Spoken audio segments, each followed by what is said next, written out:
अस्सलाम वालेकुम नाज़रीन, अपने डिजिटल चैनल के साथ मैं हूं तकवीम हयात। इंतहाई अफसोसनाक चीजें आपके साथ शेयर करनी है। सबसे पहले बात करेंगे शीरी मजारी की बेटी ईमान ज़ैनब मजारी और उनके शोहर हादी अली चट्टा के हवाले से, जिनको 10-10 साल की कैद की सजा सुनाई जा चुकी है। क्या पस मंजर है? कौन सी ऐसी वजूहात थी कि उनको 10 साल की कैद की सजा सुना दी गई?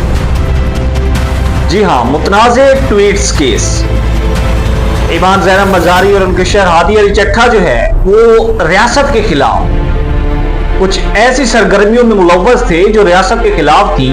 तो इसी बुनियाद पर उनके ऊपर एनसीसीआई ने मुकदमा बनाया, उनके वारंट जारी हुए, जज अफजल मजोका के पास केस लगा, वो तमाम तर चीजें चलती गई। उनको जो है वो प्रोसीडिंग्स का हक भी दिया गया सुप्रीम कोर्ट और इस्लामाबाद हाई कोर्ट की जानिब से। लेकिन जज अफजल मजोका ने अपनी अना को तस्कीन देने के लिए बिलाखिर उनको 10-10 साल की कैद की सजा सुना दी। कल फैसला आने से कबल जो कन्वर्सेशन हुई जज अफजल मजोका के दरमियान और ईमान ज़ैनब मजारी के दरमियान, वो खासी दिलचस्प है।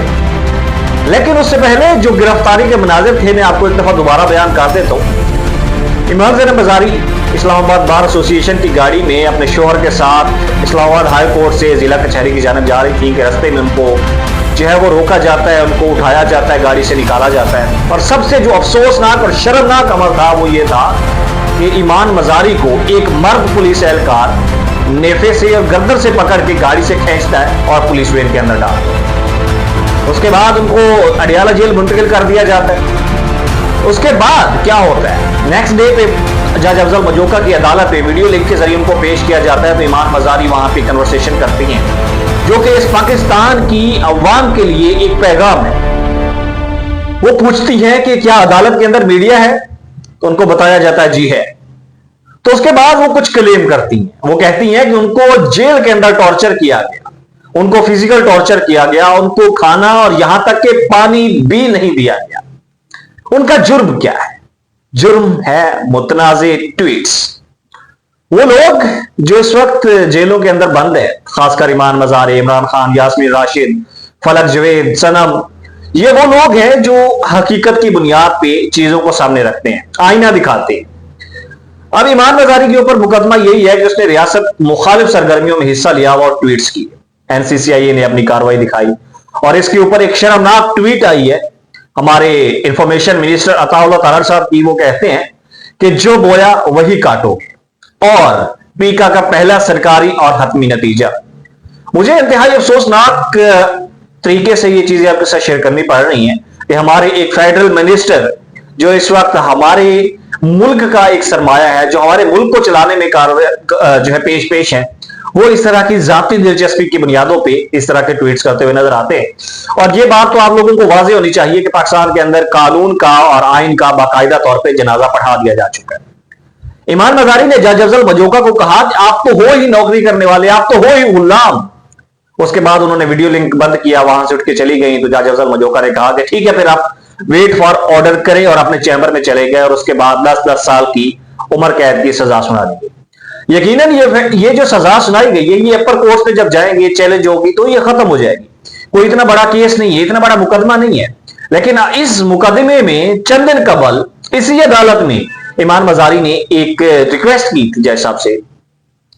उन्हीं दिनों में डीजीआईएसपी साहब की प्रेस कॉन्फ्रेंस हुई थी और उसमें ईमान ज़ैनब मजारी और हादी अली चट्टा के ट्वीट्स का जिक्र किया गया था।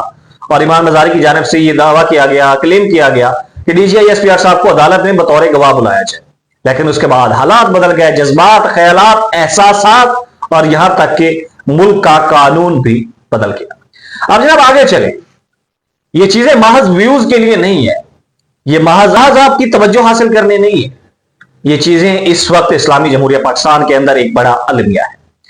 कराची गुल प्लाजा के अंदर अब तक रिपोर्ट्स के मुताबिक और रेस्क्यूज राय के मुताबिक 67+ तकरीबन 70 के करीब लाशें निकाल ली गई हैं और अभी तक मुतअद्दिद अफराद लापता है, जिनकी ना तो जिंदा की और ना ही मुर्दा की शनाख्त हो सकी है। माएं, बहनें, बेटियां इस वक्त अपने प्यारों की लाशें लेने के लिए, उनकी हड्डियां लेने के लिए सड़कों, चौराहों, अस्पतालों के अंदर इंतजार करती हुई नजर आती हैं। लेकिन दूसरी जानिब कल अफसोसनाक वाकया लाहौर गुलबर्ग के अंदर पेश आता है कि लिबर्टी चौक के पास इंडिगो हाइट्स होटल, एक बड़ी इमारत, उसके अंदर आग लगती है और वहां पे 3 लोग जहां बहक होते हैं, जो आग से झुलस कर मर जाते हैं।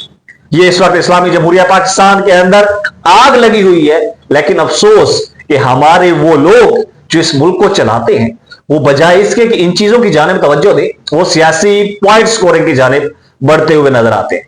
कराची गुल प्लाजा हो, इंडिगो होटल हो या फिर कोई और जगह, आपको हर जगह पे सियासी पॉइंट स्कोरिंग के अलावा कोई इमदादी कार्रवाई, कोई फलाही चीज नजर नहीं आएगी। लाहौर के अंदर रेस्क्यू ने बहुत जबरदस्त काम किया, जो है चीफ सेक्रेटरी बजाते खुद वहां पे पहुंचे, वजीर खेल पंजाब वहां पे खुद पहुंचे, मरियम नवाज की न्यूज के ऊपर नोटिस लिया। लेकिन ये नोटिस, ये आपका वहां पे जाना क्या इन लोगों की मुस्तकबिल में जाने बचा सकेगा? अगर आप क्या वहां पे जाना और ये नोटिस आने वाले वक्तों में इन मजलूम शहरियों की जाने बचा सकते हैं, तो यकीनन ये खुश शाहिद है। और ये तमाचा है सिंध गवर्नमेंट के ऊपर, जो कराची में फंसे उन लोगों को ना निकाल सकी और अब उनकी लाशें भी उनके लवाहिकीन को नहीं दी जा। अब जनाब आखिरी और अफसोसनाक खबर, लाहौर का इलाका गुलबर्ग पोश इलाका है। नवाब, बिगड़े हुए अमीरजादे, ब्यूरोक्रेट्स, सियासतदान यहां पे रहते हैं। और यहां पे कल एक वाकया पेश आया दिन के वक्त के एक बच्ची जिसकी उम्र 12 साल के करीब है, उसको एक शेर ने दबोचा और उसका कोहनी से बाजू काट लिया, उसको दबोच लिया और उसको चबा लिया। वो जिन लोगों के पास शेर था, जिन्होंने रखा हुआ था, उन्होंने उस बच्ची को उठाया, अस्पताल लेके गए और वहां पे बताया कि जी बच्ची का हाथ मशीन में आया और उसकी बुनियाद पे ये जख्मी हो गया, तो इसका आप इलाज करें। गलत बयानी की बुनियाद पे इलाज शुरू करवाया गया, लेकिन डॉक्टर्स को उसमें कुछ हलचल नजर आई, कुछ उसमें गड़बड़ नजर आई, तो उन्होंने मुतलका जो है पुलिस को, इंतजामिया को इतला दी। तो उसके बाद पता चला कि एक शेर था जिसने उस बच्चे का जो बाजू है उसको चबाया है और उसको दबोचा है।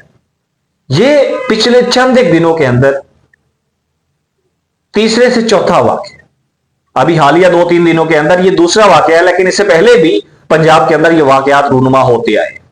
उसके बाद इंतजामिया हरकत में आती है और पूरे पंजाब के अंदर एक क्रैकडाउन शुरू होता है।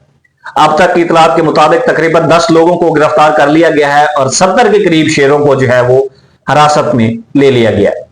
अब ये जो घरों में शेर रखे जाते हैं, चीते रखे जाते हैं, जंगली जानवर रखे जाते हैं, इन हवाले से एक बिल भी पास होने जा रहे हैं, इसमें कुछ तरमीम भी की जा रही हैं और इन चीजों को रोकने के लिए इकदाम भी किए जा रहे हैं, जो कि यकीनन होने चाहिए।